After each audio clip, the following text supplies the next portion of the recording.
చేసినప్పుడు ఒక సినిమా కొందామని ఒక ప్రొడ్యూసర్ని డైరెక్టర్ అప్రోచ్ అయ్యి సినిమా కొన్నాం నైజాం ఏరియాకి.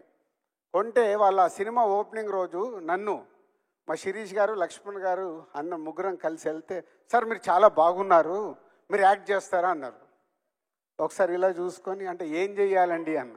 ఒక చిన్న క్యారెక్టర్ ఉంటుంది సార్, చెయ్యండి, ఎలాగో మీరు సినిమా కొన్నారు కదా అని.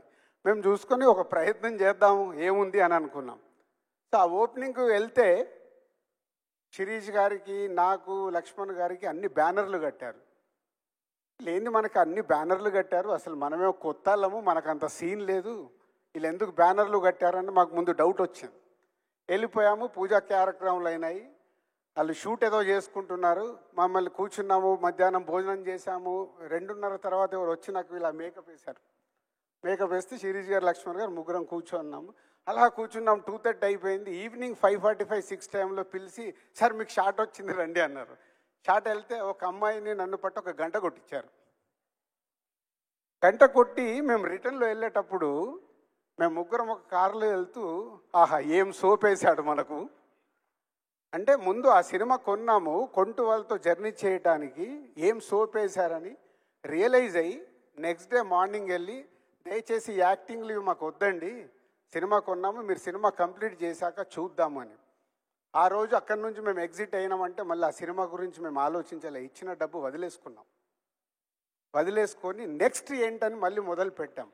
అంటే ఆ రోజుకిన మేము ఆ ఆలోచనకు రాకుంటే మేము అక్కడే ఆగిపోయేవాళ్ళం.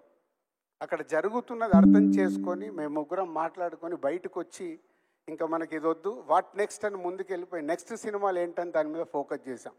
అంటే మీకు ఎందుకు ఎగ్జాంపుల్ చెప్పానంటే, మా లైఫ్లో బిగినింగ్లో జరిగిందంటే సినిమా ఫీల్డ్లో ఇలాంటివి చాలా జరుగుతూ ఉంటాయి. సో ఇండస్ట్రీలోకి రావాలనే వాళ్ళు చాలా ఆలోచించుకొని మన చుట్టుపక్కల జరిగేటి అవగాహనతో చూసి ముందుకు రావాలి. అర్థమైందా?